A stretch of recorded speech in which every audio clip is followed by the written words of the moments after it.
Get ready with me while I talk about 5 things growing up unschooled in an environmentally sustainable intentional community did not prepare me for in the real world. Quick little background for you. An intentional community is basically a community where you pick your neighbors and you have like specific goals and values that you share. Mine was environmental sustainability. It was also Christian based. So we had a lot of Christian values, peace based. Hospitality were also big parts of it. Unschooling is a form of homeschooling, but it's where you don't have a set curriculum and the child just kind of picks what they want to do.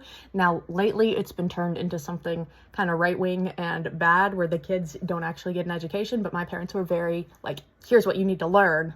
How do you want to do it? I have a lot more videos talking about this. I have YouTube playlists talking about it. So if you have any more questions, go check those out. Number 1, and this is something people would probably guess, is there are a lot of social aspects that I don't think I was quite prepared for. I don't think I was particularly socially awkward. Others might disagree. If you disagree, okay. And I think that more has to do with learning about a variety of different people. And I don't want to say I was sheltered because my parents didn't like hide things from me, but I just wasn't exposed to a lot of things. Like I didn't go to public school, so didn't have that. But I did start work at Steak and Shake. That place can burn in hell, beef tallow worshiping. I realized how kind of crass the real world was, how sometimes scary it is to be a woman. That's where I really started getting hit on and the sexual harassment started from, coworkers, my bosses, all that. I just, learned a lot through that experience. And I was just pretty innocent overall.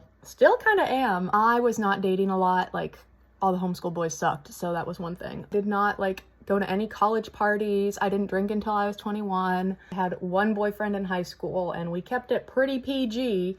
I wasn't really doing any of that party scene, going wild, kissing random people. Yeah, that just wasn't really for me. Second thing I wasn't really prepared for in the real world was people's beliefs being so different from mine, and this is not how you'd expect. My community and my unschool group was very left-leaning, very progressive. I was Catholic with 2 lesbian godmothers who were, peace and love type of hippies and, belief science, all that sort of stuff. And then I went to homeschool groups as opposed to my unschool group, and people were talking about the earth being 6,000 years old, super, super, super Christian. Didn't believe in evolution. I remember once we were taking a test and people were talking about like a standardized test, and people were talking about how on the test it was asking questions about evolution. They're like, I didn't know what to answer because I don't believe in evolution. And I'm like, wait, does anyone in this room believe in evolution? And no one raised their hand. And I was like, where am I? And then I graduated high school and left my homeschool group and I went to, the public university.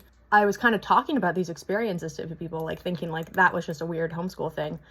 But no, a lot of people who went to public school too also were, creationists and super hyper religious to a point where they didn't believe science, and very different beliefs from me overall, even though they went to public school. I am from Kentucky, so I can't say this is extremely surprising, but also do not hate on Kentucky or the South. There are lots of smart, intelligent, brave, amazing activists here and people, and do not shit on the South.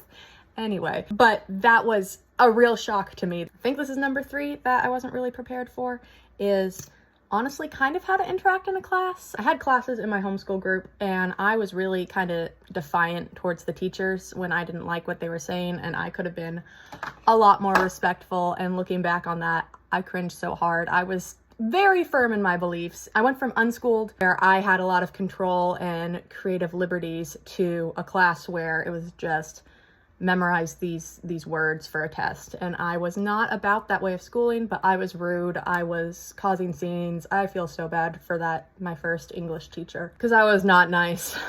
And then even when I got to college, I was liked by all my teachers, I think, but I look back on a lot of it and I'm like, just shut up. Just stop talking. No one wants to hear you talk this much. So there's kind of that aspect. And the 4th thing I wasn't really prepared for, this one's kind of funny, a lot of modern technology. I wasn't Amish or anything, but I did not grow up with a dishwasher or a clothes dryer or a hair dryer or any of those things, because my house was really energy efficient. Also, flush toilets, didn't grow up with those. I used flush toilets when I went out and about, so that wasn't like a shock to see those. Like when I moved to my first apartment, I had to learn how to use the dryer. and I moved to another apartment that had a dishwasher, and I had to learn how to use that. Apparently, my fiance now says an ick for him was when he came over to my apartment and saw how I loaded the dishwasher, because I didn't know what I was doing. Little adjustments now I'm making. Learning how to properly, like, heat my house, because we used to just have wood-burning stoves, so, you know, using a thermostat, which isn't that hard to figure out, but, like, still different. And the fifth thing I don't think I was quite prepared for is learning how to set firm boundaries in my life. In my unschool group, all of the ages were like together. We weren't separated by class. I mean, we had like an hour where we had specific projects separated by ages, but other than that, there was a lot of time interacting with all the age groups, and that was great for so many reasons. I learned how to interact with everybody, older kids and younger kids and all of that. But it also meant we had to be very inclusive towards everybody, which, you know, is good in theory, but sometimes you don't always want to hang out with the little kids. You don't always want someone's little sibling to be hanging around with you. And we weren't really allowed to say, no, I just want to hang out with my friends, because that was seen as like being exclusive and bullying. And I don't agree with that mentality. I think kids are allowed to hang out with who they want to hang out with. To an extent, again, I don't believe in bullying, that's not okay, but sometimes it's okay for the teenagers to want to hang out with the teenagers and they don't want the 10-year-olds hanging around them. And then in the community, also very welcoming, very open. So sometimes I just wanted to hang out with my neighbors who I was friends with, but then we had, you know, a party or something and everyone would be invited, like even just like an Easter dinner, and I'm like, oh, I just kind of wanted it to be me and the neighbors hanging out, but then they're like, oh no, we invited the little kid down the street as well, and I'm like, oh, I don't want to entertain them for this. And the community is just like, no, you have to hang out with them too.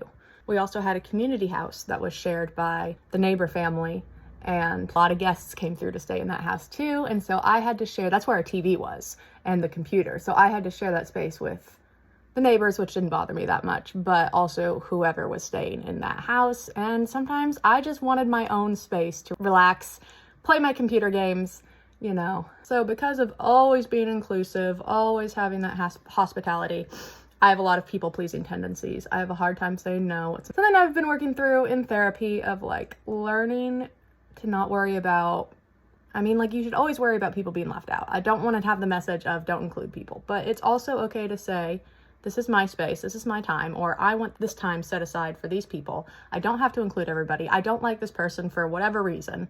I don't have to have them involved as well, just because. It didn't really prepare me for setting those boundaries of, no, this is my safe space for me, or my safe space for my people, and being a little selfish in that being okay. Those are 5 things that I was not really prepared for growing up the way I did. I'm gonna do a video later of 5 ways that being raised the way I was did help me in the real world, and skills that I was able to bring in, and, you know, good things like that. So stay tuned for that. Thank you so much for watching. Bye!